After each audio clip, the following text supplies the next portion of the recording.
Look at our organs of elimination. I call them our garbage disposal units. You'd call them your trash disposal units. Is that right? Yes. We never say trash in Australia. But if I can drive on your roads, I can adjust. And I'm pretty sure that when you see the flashing yellow light to the left, you can turn on that, can't you? Yeah, I'm learning. So as you see from our last presentation, the liver has been designed to detoxify us. That's why you're the best person to begin with on your environmental poisons exposure that you have had through your life. Because that's what we are. We are a combination of all those little bits and pieces. We had one girl, she was only in her 20s, she was so sick. When she was a little girl, her brothers used to throw her in the sheep dip for fun. So what's the sheep dip? Well, they dip sheep in Australia to, chemicals to stop them supposedly getting sick. And they used to throw her in the sheep dip, so she had so many chemicals in her body, and yet she was only in her 20s. Because there's always a reason. So it's important to look for the reason, become private investigators. So as the body detoxifies through the liver, as the environmental poisons are released, we need also to be mindful of our 4 main organs of elimination. And the largest organ of elimination is the skin. We don't think of this usually as an organ of elimination, but it is the largest organ of elimination. The skin absorbs, the skin breathes, and the skin throws off waste. Dr. Kellogg, in one of his hydrotherapy books, he said that the skin has millions of little sewers. What's sewers? Throwing off waste. Throwing off waste. And that's why the skin needs to be, we need to wash our skin every day. We need to have a bath every day because the body's throwing off waste via the skin. And we need to change our clothes, especially the clothes that are touching our skin every day. Because today's waste that was thrown off via the skin, some of it settles on the clothes. And if we wear those same clothes tomorrow, our skin can absorb some of the waste that it threw off yesterday, especially in a hot climate. Now, I'm not talking about the outside skirt, pants, the outside. It's more the ones that are touching our body. The skin has certain needs for it to be an effective organ of elimination. The skin needs to be allowed to breathe.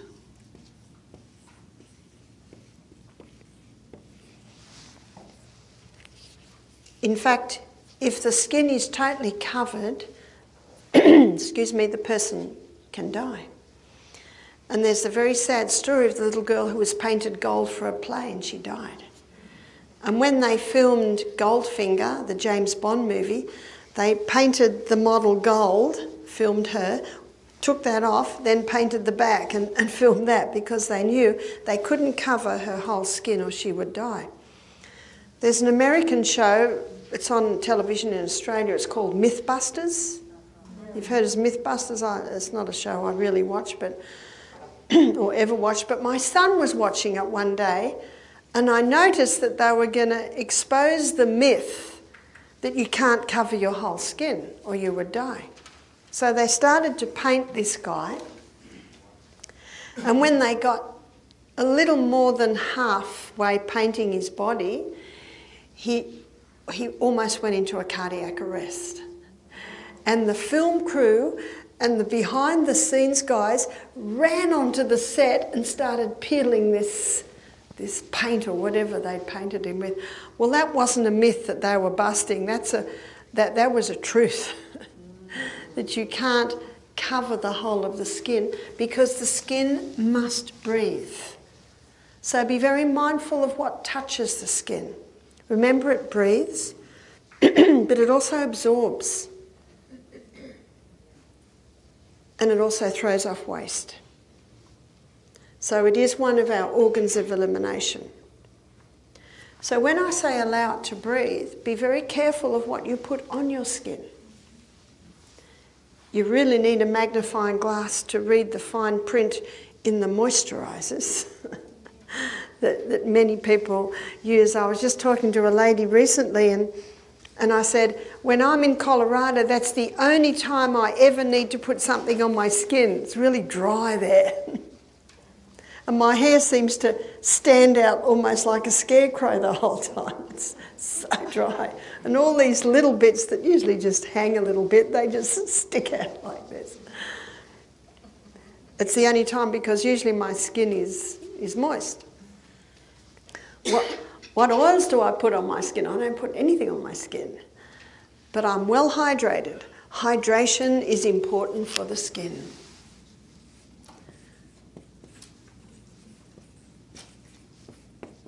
So how many glasses a day? Approximately 8. And that's 8 ounce glasses a day. Because the water loss in a day is this. From the kidneys, we have a 1.5 litre loss. And I think you know that a litre, that's what we use. It's the same as a quart.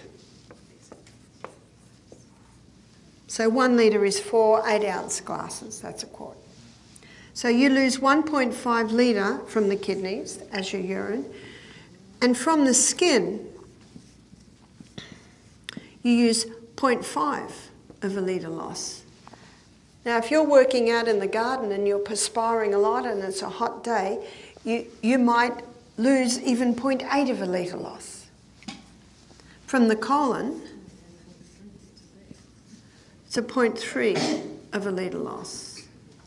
And from the lungs, it's a 0.2 of a litre loss. So that's 2.5 litre loss in a 24-hour period. So we need to be replacing at least 2, that's your 8-ounce glasses, and the other half litre can come in your fruits, your vegetables. So the skin needs for us to be well hydrated.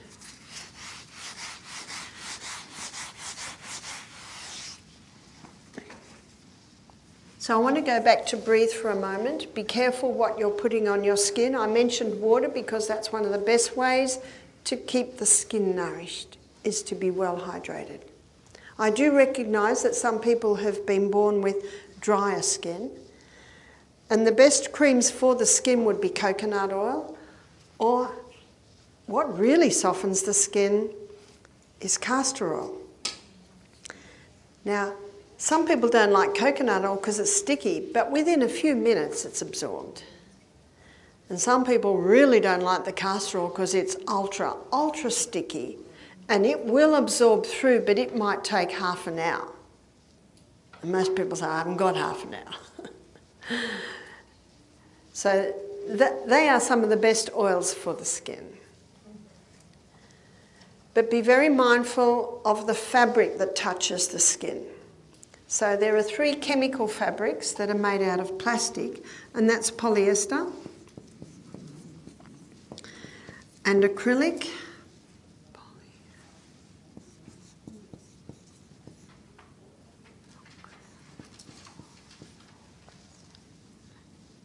and nylon.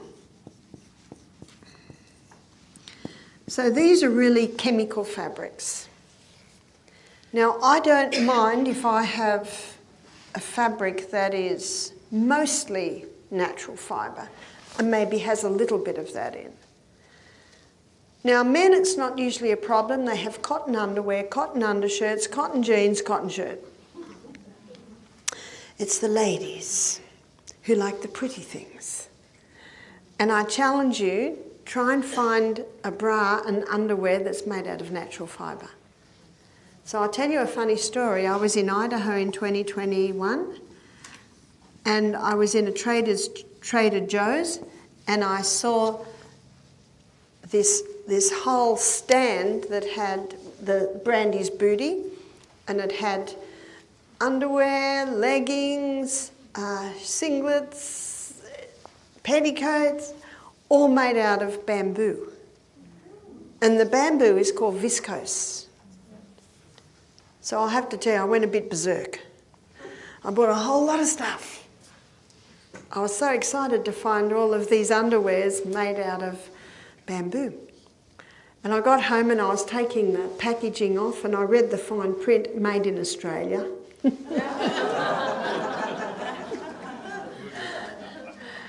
So it's like taking tea to China, isn't it? Yeah? Just a quick question. So I was just told that if you use that bamboo, that the way they break down the bamboo into the cotton, they use chemicals. Okay, that's a good question. Is how do they get the bamboo so soft? They use chemicals. And the other two fabrics made out of wood are rayon and also modal. Modal is the cellulose spun from the birch tree, MODAL. And yes, all of these fabrics are softened with chemicals. But if you wash them and hang them on the clothes, back to the clothesline, on the clothes for a day, it detoxifies it. Now, one of the most sprayed crops in Australia is cotton. So it's the same with cotton. You've got to wash it and you've got to put it in the clothesline because the sun purifies. We're going to have clotheslines jumping up everywhere, aren't we? So the sun purifies. Let it detoxify your clothes. What's interesting is when you wash the fabrics, it's really stiff when it's wet. Reminds me of wood. And then you hang it out and it can go really silky. Of course cotton, but again cotton must be washed. And also hemp. Hemp is another natural fabric. Wool. I have a lot of wool clothes. I left most of them at my daughter's place because I thought it was going to be hot here. But apparently it is going to warm up. What about next to my skin? If you get merino wool or lamb's wool, it's very soft. In Australia, they have, of course, a lot of wool products. And I have a big, thick woolen jumper I got from Ireland, an Aran jumper. And it is a little prickly, but it didn't touch my skin. It's on the outside. So have another look at wool because I also know that you get thermal underwear, often made out of wool, and it's very soft. So you can get some very soft wool. Wool breathes. That's one of the beauties of it. So again, natural fibres. So many people are taking chemicals into their body because of what the fabric that their clothes are made out of, what's touching their skin. You get a hot sunny day and you start to perspire a little bit, then the pores open and the fabric warms up and you start to absorb the chemicals out of that fabric. And it is one of the contributing factors to breast cancer that we're seeing today is the bra, because so often it's made out of chemical fabrics. I know in Australia a lot of maternity bras are made out of natural fibre. You can even get modal maternity bras. I think it's because they're realising that breast that's producing milk for that little baby, we must have it out of a natural fibre. And so it's just a matter of having a look. And also another big contributing factor is the underwire bras, which is blocking the lymph flow out of the breast and into the underarms. So again, have a very good look at the clothes that are touching your skin. Biggest pores on the whole of our body and the soles of our feet, and so the socks. You can get some very nice bamboo socks, but again, wash them, put them on the clothesline for the day. In the little room that I'm staying with, in one of the residences, I get the afternoon sun, so I've washed my clothes and got them all hanging in the sun. Almost dry. So it's something to be mindful of. A lot of people don't think about their skin. Be mindful of what you put on your skin. in its creams. Be mindful of also the fabrics that are touching your skin. This skirt is an illustration. It's wool. You would never believe that it was wool. It's incredibly fine. And what am I doing wool on a day like today? Well, it's a bit cool in here with the air conditioning, but it's very fine. I have some other skirts that are very thick for when it's snowing. But have another look at fabrics. But also, when people stop buying these chemical fabrics, it forces the producers to start looking at alternates in fabrics. The skin also needs you to exercise, because when you exercise, you increase the circulation of the blood to the skin. And when you exercise, increasing the circulation of the blood to the skin, it throws off more waste. When you exercise right, ideally you should need a shower at the end of it because you have stimulated your circulation so much that you are perspiring. What the skin also needs is water. Notice that that the skin uses water to throw off waste. So at our retreat, every afternoon, we light up the steam sauna. And our guests go in the steam sauna and they get very, very hot and they start perspiring a lot. And then they go and dive in the cool creek, but if they're not very agile, there's a cool shower there. And they cool off and then go back into the steam sauna, and they usually do that 3 times. By the 3rd sauna, body temperature is often up to, what we say, 40. So I think our 42 is about 100 degrees Fahrenheit. That's what we're aiming for, is to get the body temperature up like that, because when you get the body temperature up, metabolism increases, circulation increases, healing increases, and the skin's ability to throw off waste increases.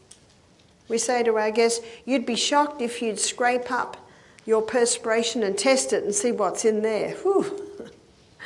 It's one of the ways that God designed the body to eliminate waste. Remember, it's the liver's role to break down the environmental poisons, and now it's these organs of elimination that are eliminating the poisons. Remember what the 3 phases of the liver detox did? It got the fat-soluble toxin down to a water-soluble state. And now it can be easily sweated out of the body. So our guests usually do 3 hots and 3 colds. And in the middle hot, we have a bowl of Epsom salts, which is magnesium sulfate, and they rub. And 3 things they're doing it for, and one is that crystals exfoliate the skin and open the pores, and also rub off the dead skin, because the top layer of skin is usually dead skin. Number 2, the body starts absorbing some of the magnesium, and in the big sweat you're losing some of the magnesium. And magnesium is a water-hungry molecule.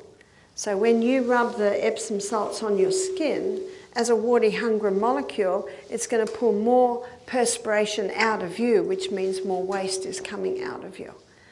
So if you're inspired to have a fast for a day or 2, you can have an Epsom salts bath in the evening. And lying in the Epsom salts bath, that magnesium will draw more perspiration out of you. So to prepare for the steam bath every day, we are, and we've already touched on it up here, we require that our guests drink at least 8 glasses of water a day. So you'll see that we serve a juice every 2 hours. So we suggest that our guests have a glass of water on that hour between the 2 hours. Because you can't hydrate your body just before you go into the steam bath. You need to start hydrating your body as soon as you wake up in the morning. Did you try it this morning? Wake up, have half a glass of water, go to the bathroom, have another half glass of water, pray, have another half glass of water. Spread it out. And you'll be surprised how much water you can get into your body, little by little by little by little. So the water on the inside and the water on the outside and also daily wash. So we suggest that our guests have at least 2 showers a day while they're on the detox. So one after their morning walk, and the steam sauna can also account for one. Another organ of elimination, not often seen as such, is the lungs. And the lungs are also eliminating waste. And I mentioned an interesting little organ just in the throat here called the tonsils. And the tonsils are part of our lymphatic system. The lymphatic system is a very interesting system, and it's not often discussed. The lymphatic system sweeps away waste from the tissues.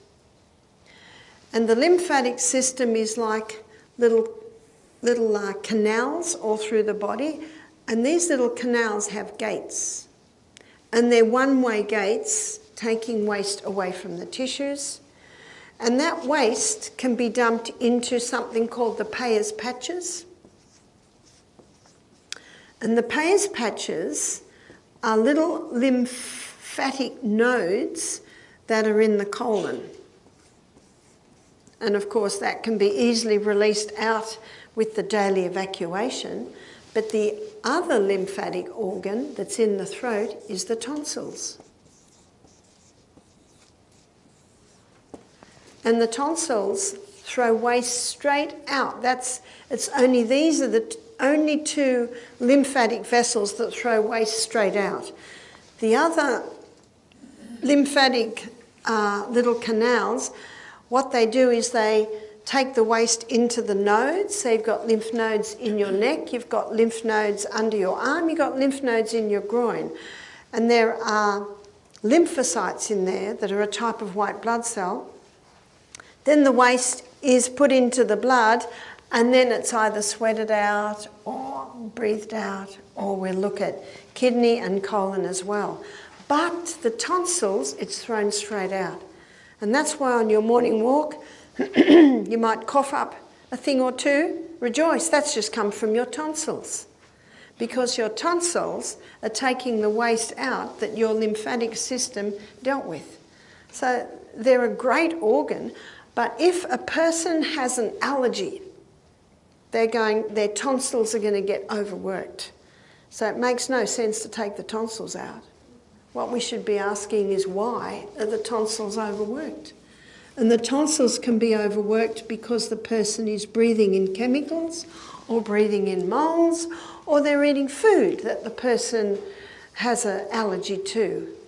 And the most common are dairy, hybridised wheat, oats, peanuts and refined sugar. They're the most common allergen foods. They're your high mucus forming foods. The lymphatic system is a network of little canals, similar to the blood, but there's a big difference. Let me show you. This is blood. What blood has is a muscular coating. And so when the heart pumps, these muscles, it's like a reverberation all through the body, pumping, pumping. But the lymphatic system does not have a muscular system around it, and it doesn't have a pump. So what causes stimulation of the lymphatic system is walking, arms and legs moving, but the most powerful is the rebounder, that little mini trampoline. This is called the health bounce. So if you're unable to jump, just start with the health bounce. And as you start jumping on the rebounder, it stimulates in a powerful way the movement of the lymphatic system. So when you're jumping, when you're up to the peak, every little gate in your lymphatic system opens. When you hit the mat, every gate closes. Then it opens and closes, opens and closes. So it causes a pumping system on your lymphatic system. So when our guests are doing the 2 days fast, we suggest they jump on the rebounder. Sometimes it's called the lymphosizer because that's what it stimulates. 3 minutes, 3 times a day. That's not very much, is it? And when people are at a computer all day, they really should have a rebounder nearby. Every hour, 1 minute. 1 minute. In fact, the performance in the office would so improve that everyone would be going home early because of the powerful way it moves blood, but also the lymphatic system. So we suggest our guests to stimulate their lymphatic system while you're on the detox, and don't be surprised if there's a cough up here and there coming out from your tonsils. Your tonsils are doing a good job. And what if you don't have tonsils? What if you don't have tonsils? I'm so sorry. But your body adapts and adjusts, and we're just very thankful for that. So what your lungs need, they need fresh air. I'm so glad that where I'm staying I can open my windows. Mind you, I can only open them 2 inches, but at least I can open them. Make sure you're getting fresh air every night. Your lungs also need you to be hydrated, because at the, and I'll draw it to show you. So here are our lungs. That's one lung. The trachea splits, comes down, and then it splits again, splits into little bronchioles. And at the end of every bronchiole, there's like a little, looks like a little bunch of grapes. Here's a bronchiole, and this is at the end of each bronchiole. We have 300,000 alveoli, and it's in the alveoli the gaseous exchange takes place. And in every alveoli, there's a little minuscule droplet of water. And because of the surface tension of water, what's surface tension? Have you ever looked at a little dam or a little stream and there are little creatures running on top? They can do that because of the surface tension of water. But if you squeeze a bit of shampoo in there, they'll sink because that cuts the surface tension of water, allows us to wash our clothes, wash our hair. Because of the surface tension property of water, when we breathe out, it causes the alveoli to collapse, so that when we breathe in, we can get a full quota of air. In dehydration, some alveoli don't have that little bit of water.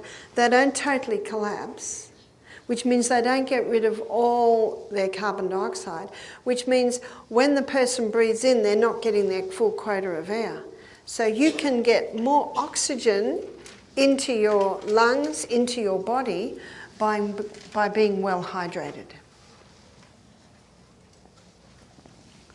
So lungs need hydration, lungs need fresh air, and lungs need for you to exercise. When you exercise, you increase the power of your lungs. When you're getting to that top of the hill, remember, always nose. Lungs also need you to only nose breathe so that the air is purified, humidified, pressurized, moistened, always nose breathing. Exercise strengthens the lungs because it opens the lungs. And it causes us to be abdominal breathers. When people are only breathing with high chest, often they're only accessing the top half or 2/3 of their lungs.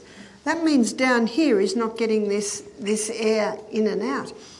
The Framingham Heart Study showed that by the age of 50, many people had lost 40% lung capacity. So why have they lost lung capacity? They've lost lung capacity because they never exercise. So those lungs are never getting that full workout. They found by the age of 80, most people had lost 60% lung capacity. So it's time to exercise. It's time to exercise and practice nose breathing. It allows then the lungs to release the waste from the gaseous exchange at the cellular level, but the lungs must have it in and out through the nose. Kidneys. Our kidneys filter the blood, and the kidneys do it in quite a fascinating way. But the kidneys have certain needs for them to be able to eliminate effectively. They must have water. Our urine should almost be the colour of water. So when the urine is dark yellow, that damages and harms those little nephrons. We have 1 million nephron in one kidney, and our kidney is about as big as our fist.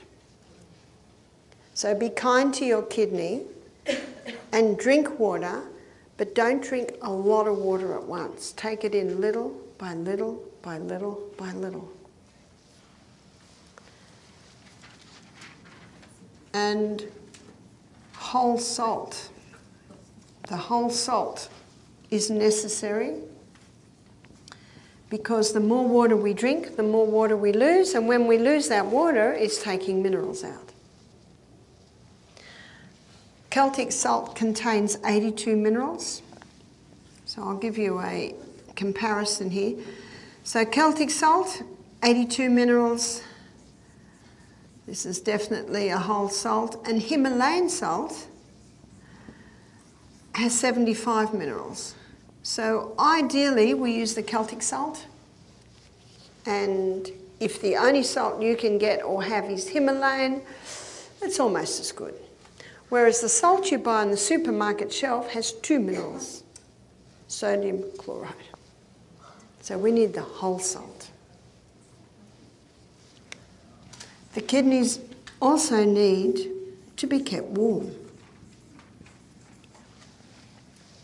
Let me show you. Here is the kidneys, and all the little filtering units are on the edge. And the kidneys are near the skin. But if they're allowed to get cold, not a lot of blood is going to go into the kidneys. And if blood's not getting into the kidneys, it's not getting filtered. Then the waste builds up in the blood. And then the person is now diagnosed with urinary tract infection. But what we've got to ask, why? Why are the microbes so busy with the urinary tract infection? Often it's because the person's dehydrated or the person is not keeping their kidneys warm. I find in the middle of summer in America, you've got to look after your kidneys because every room, every house, every building you go into, it's so cold from the air conditioning. So what happens if the kidneys are allowed to get cold? Then the body starts to build up adipose tissue. I think it's called, here's the belt. I think it's called love flaps, is that right? This. Love handles. Love handles. So if you want to retain a slender waist, keep it warm. Even just covered so that it does not chill. So the kidneys must be kept warm. The kidneys also need us to exercise because when we exercise, we increase the circulation of the blood to the kidneys. And that's a good news because the kidneys are filtering the blood. Exercise also causes movement of the kidneys. So every step that you take, the kidneys are moving. And if you're rebounding, every jump that you do, the kidneys are being strengthened to perform their work. So the kidneys need you to be well hydrated, the kidneys need you to be having the whole salt, the kidneys need you to be warm or to be kept that area warm, don't let it chill, and also exercise. Only microscopic waste can come out of these organs. The largest pieces of waste is eliminated via the colon. And the colon has a mind of its own, have you noticed? If you're going too much and you tell it to stop, it won't. And if it won't go and you tell it to go, it won't. The colon needs gentle stimulation. So how do we gently stimulate the colon? Regularity. The colon loves it when you do the same things at the same time every day. We are creatures of habit.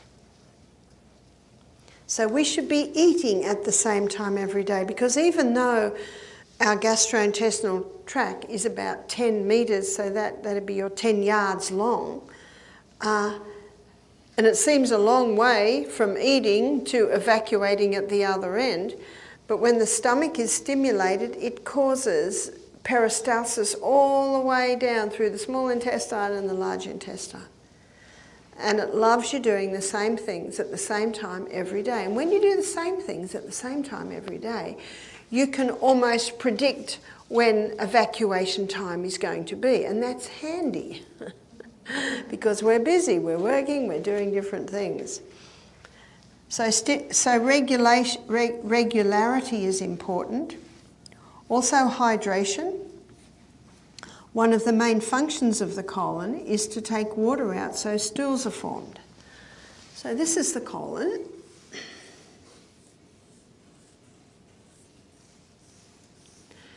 And here's the appendix. And again, God did not make a mistake. The appendix is a very important organ of the body and helps to lubricate the colon. And the last part of the colon has a loop.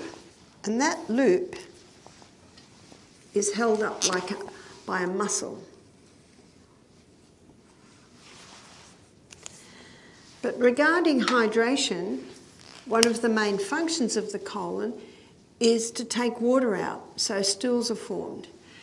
You see, when the contents of the small intestine comes into the colon, it's liquid.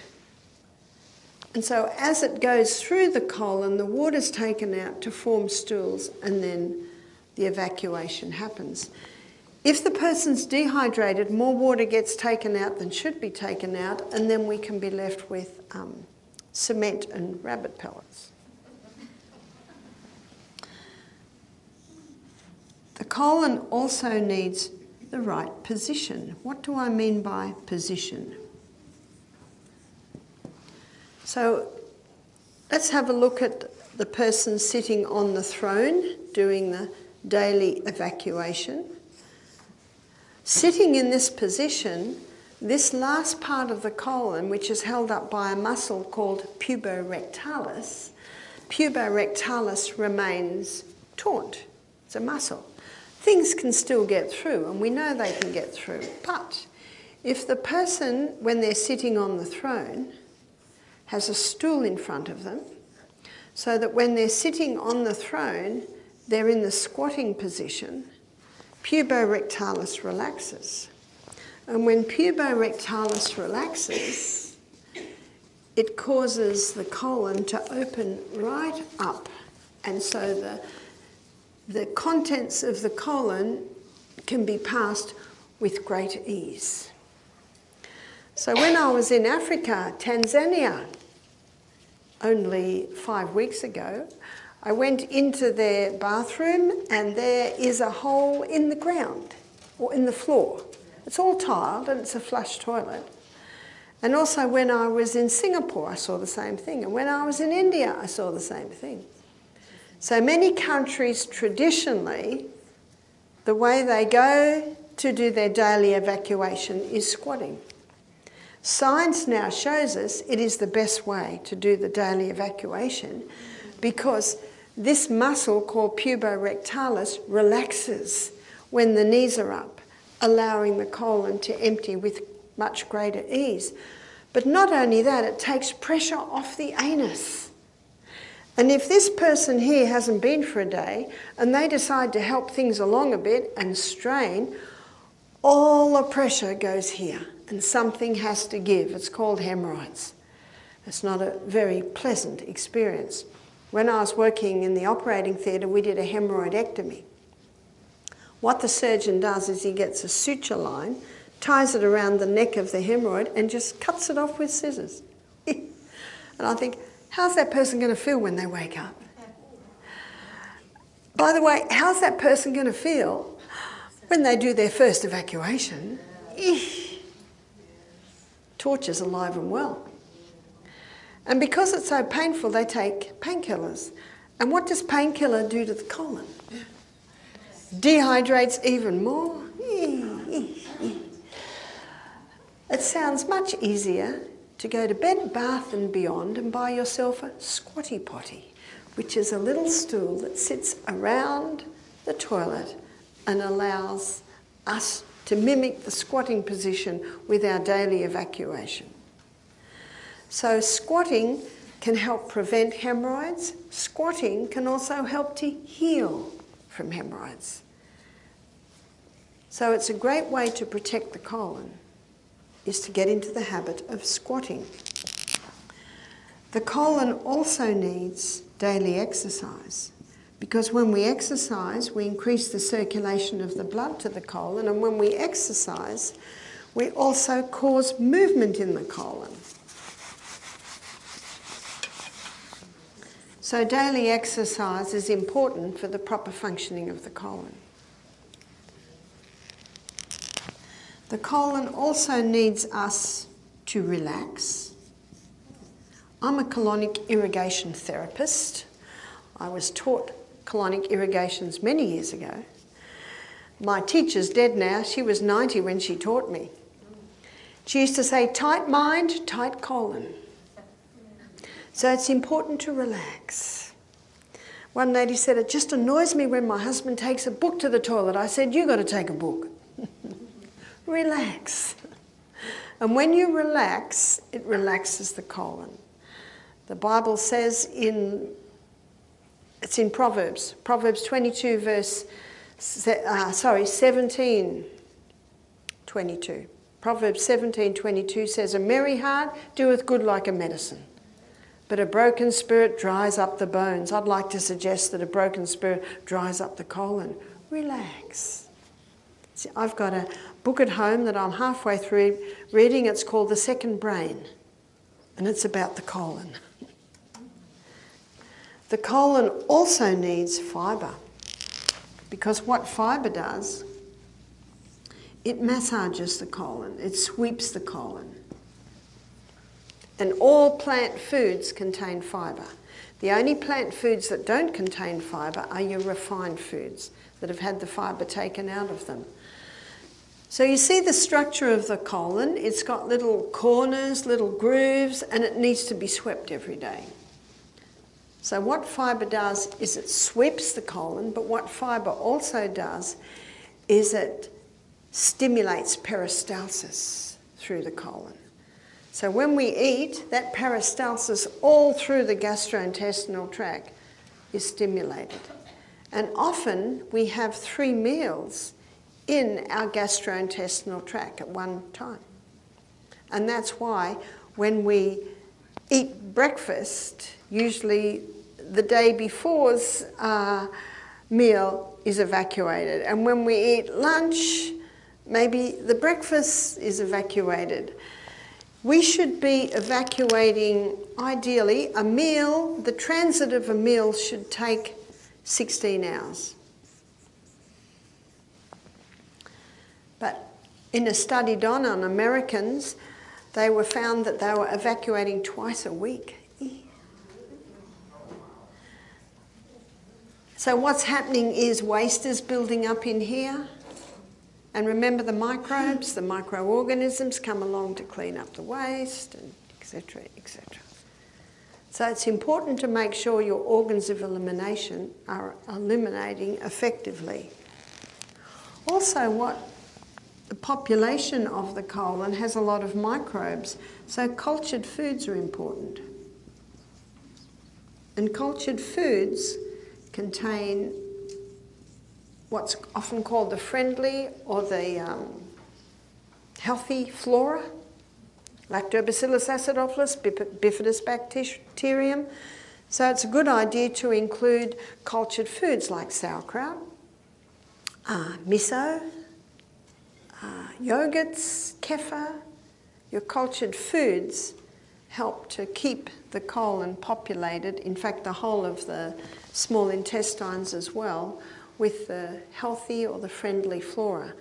Unfortunately, there are many drugs that kill off this friendly or healthy flora, and that friendly or healthy flora is also an important part of our immune system because it also works with the Peyer's patches. Remember those?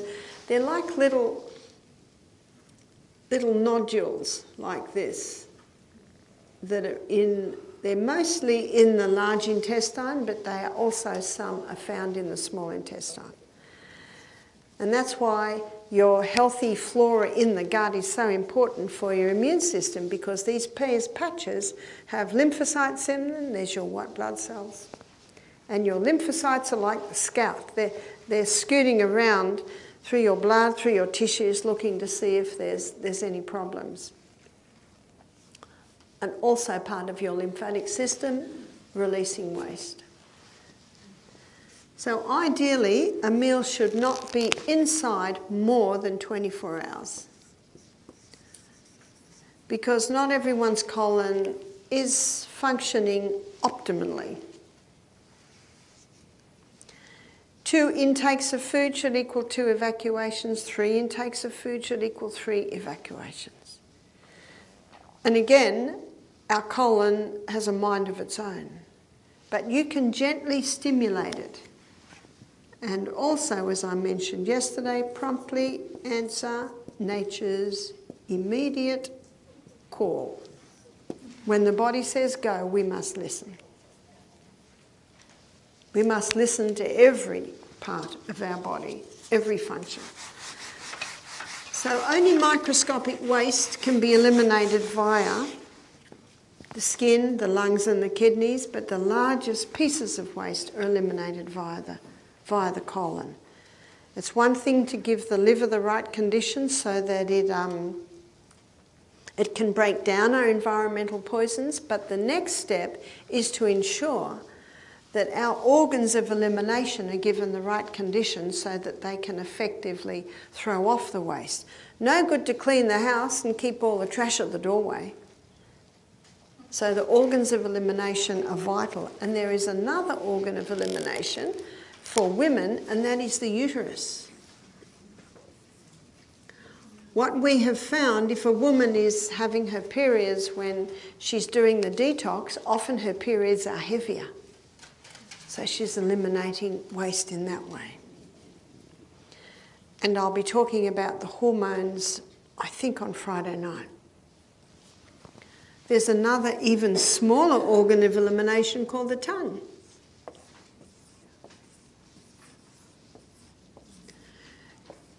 And when our guests are going through a detox, often they wake up Monday morning, definitely Tuesday morning, with very bad taste in their mouth.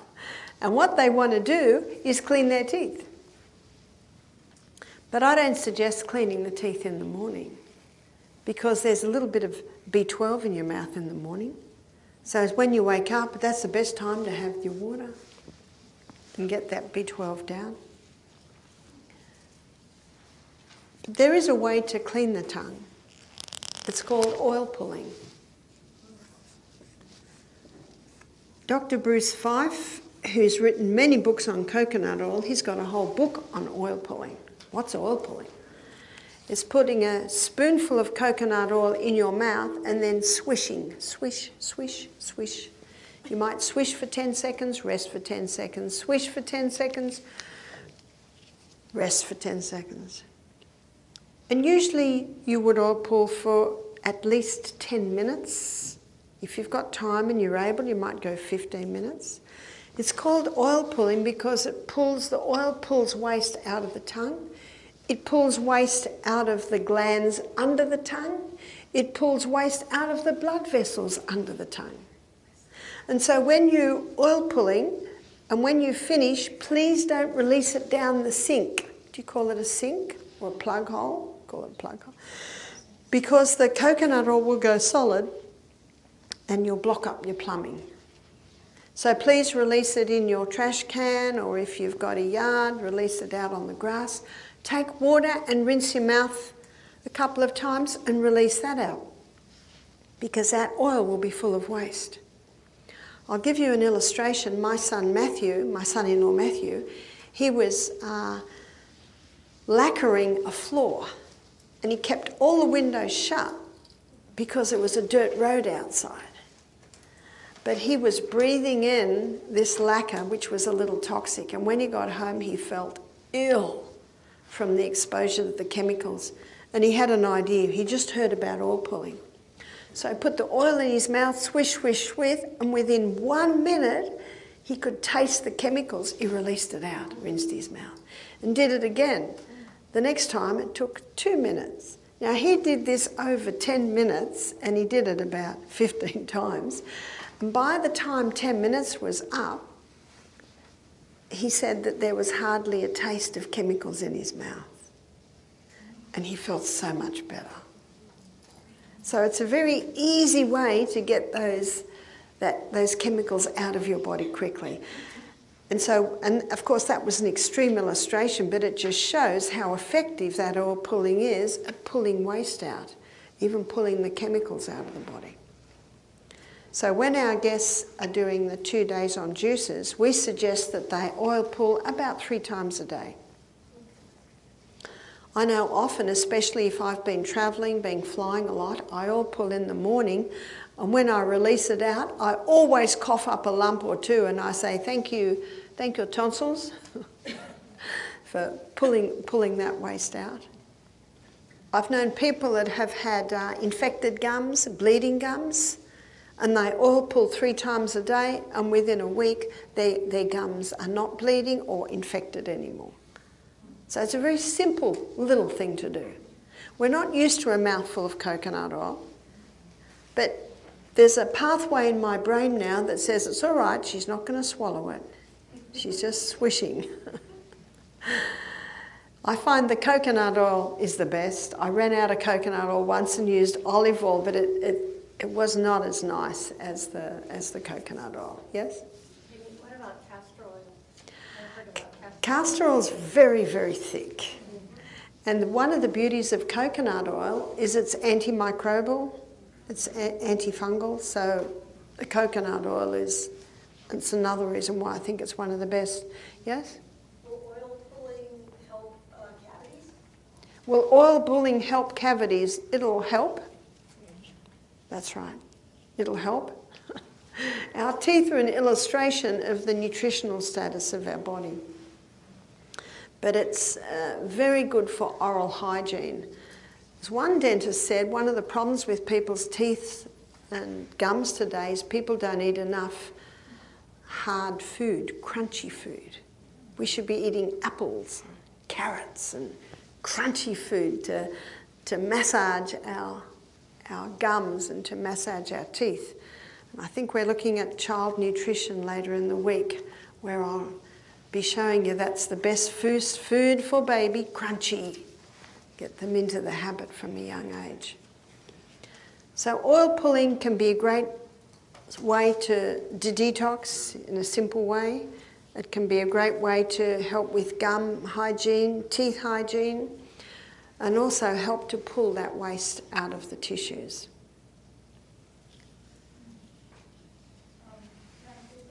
Yeah? One time, or 2 different times in my lifetime, I had some really bad infection in my teeth. So I did the oil pulling, and I was able to discharge the 2 teeth. Yeah, so the lady said she had an infection in her tooth? Yeah, I had an infection. Yeah. So if there's an infection in the tooth, you know what why? Why would it be there? Often it's because it's a root canal and you've got the body trying to get rid of it, and absolutely the oil pulling can help that.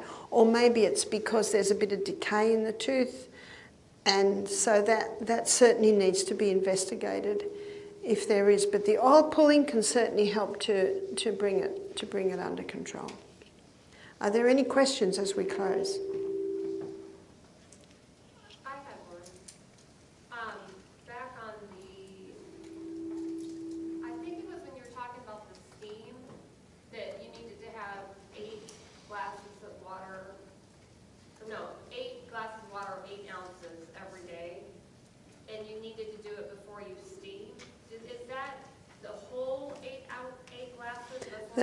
The 8 ounces, the 8 glasses of 8 ounces needs to be taken in a 24-hour period. So before and after? Yeah. But my illustration was If a person hasn't been drinking water all day and they think, I've got to get hydrated for the steam, it's virtually impossible. All they'll do if they drink 8 glasses at once, they're not going to be able to stay in steam long. They're going to have to release it out as urine. So the way to hydrate your body is little by little by little, all through the day, with just a break before and after meals. Doing the Celtic salt or the Himalayas, how do you get the iodine, the iodized part? There's no iodine in any salt. And the reason is, when the waves crash, the iodine goes into solution, or suspension I should say, out of solution into suspension, and it goes and settles on the land. If you buy iodized salt, that's sodium chloride and iodine, within a couple of hours opening the packet of salt, the iodine has evaporated. So the only way really to get your iodine is to eat food that's grown on land near the coast, but also Lugol solution. Lugol solution is a solution that's a combination of iodine and iodide, 2 different forms of iodine. The iodide is particularly used by the breasts and the uterus, and you can put that on your skin. It'll form a brown smudge. And if the brown smudge is gone in 1 hour, your iodine levels are low. If it's still some semblance of colour after 5 hours, your iodine levels are good. So that's a way to just check your iodine levels, and it's not a bad idea to check them about every 6 months. Iodine is the fuel used by the thyroid gland. The thyroid gland uses selenium to convert iodine into thyroxine. But if someone has mercury fillings in their mouth, that'll gobble up all their selenium. So selenium is another factor that is necessary. So you can see all of these things work together, yes? Or are you just yawning? Yeah. Watching some of your videos, you've mentioned adding just a little bit of sulfate salt or a little bit of Himalayan salt, literally a couple of grains. Does that act as kind of like an electrolyte when you do that? Yeah, the question is adding the bit of salt. I never add salt to my water. I usually put it in my mouth and drink it down. Is that electrolyte? That's what electrolytes are, minerals. So when you buy an electrolyte drink, which a lot of the athletes do, no need. All you need is water and a little packet of Celtic salt in your pocket. The more you perspire, the more salt that you need. How much salt should you take before each glass of water? About the size of a sesame seed. If you're not used to salt, go very lightly to get your body used to it. Yes? I was just wondering how sea salt compares to the other two. Sea salt. Did you know that sodium chloride, table salt, is sea salt? See, it's one of those tricks in advertising, because they've got seawater and they evaporate the water and the first crystals formed are sodium chloride. Because sodium makes up 30%, chloride makes up 50%. So they're the first crystals formed. So they scoop that up, put aluminium with it so it runs freely, bleach it so it's white, and then they call it sea salt. Came from the sea. So if something says sea salt and it's white and it runs freely, get worried. See, it should have a bit of colour, that's the minerals. And if it says sea salt and you're not sure, you can contact the company and say, could I have a mineral analysis of your salt, please? And they will give you a mineral analysis of their salt, yes?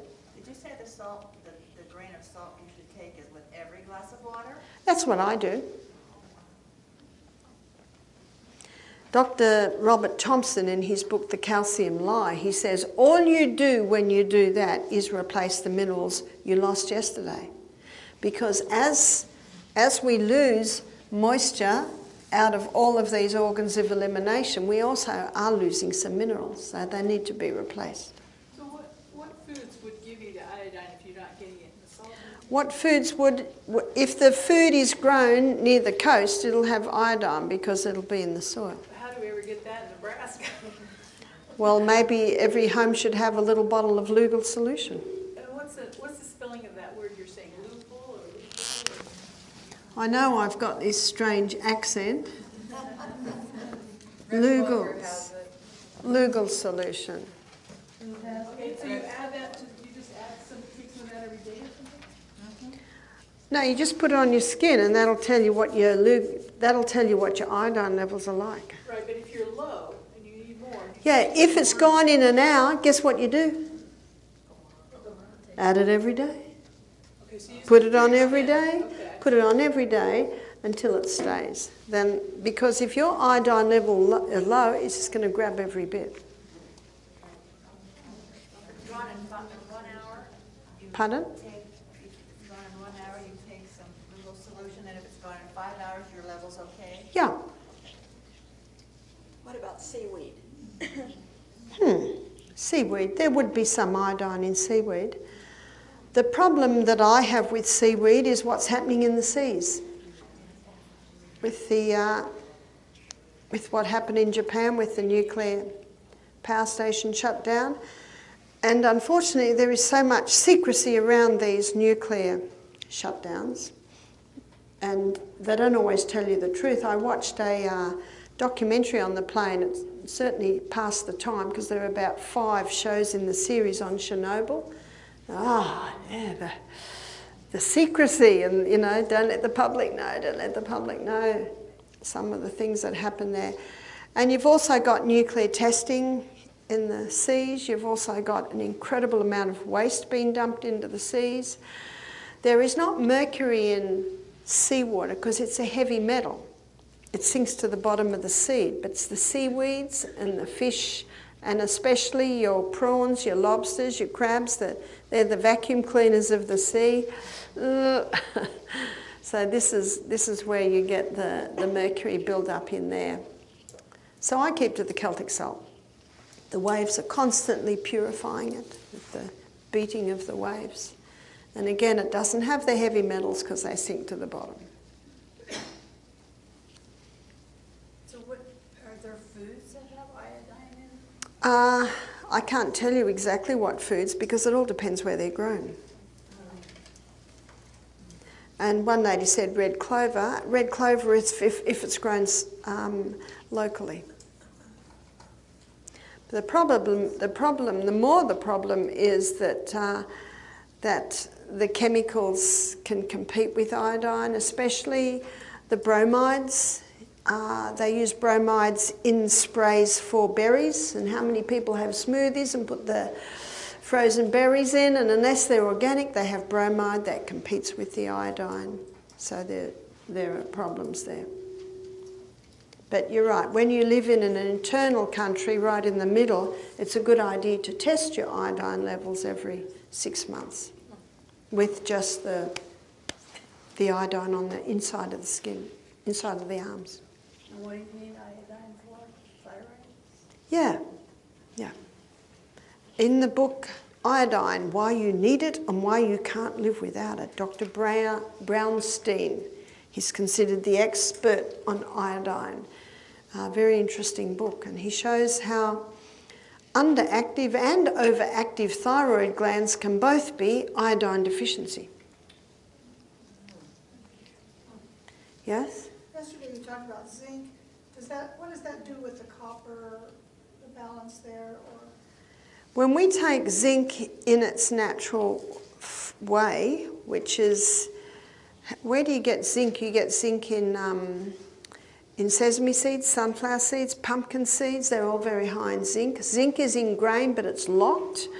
But if the grain is made into sourdough bread, that culturing process releases the zinc. So I prefer to have minerals in their balanced state, which is in food. But if a man has a prostate problem, then zinc supplements are important there. Some people, with the first bout of COVID, they lost their sense of smell and taste. And COVID, the first round of COVID took that away, but the zinc can help to revive that. So if there's a problem, the zinc supplements can be taken, and as long as the person's having lots of leafy green vegetables in their diet every day, that's supplying enough copper so that it doesn't get out of balance with zinc. Time is up. Time for a break. I'll say a closing prayer. Father, thank you so much for what you've taught us this morning, and again for this incredible body you've given us with its inbuilt ability to heal. We pray you'll help each one of us to retain, understand and practice what we learn. And we thank you again in the name of Jesus. Amen. Amen. So tonight we're going to be looking at boosting the immune system, and that will be at 7 o'clock. And then the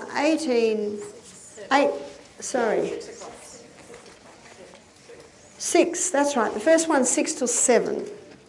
The second one's 7:30 to 8:30. And the first one will be on boosting the immune system, and the second one is called Let's Sleep.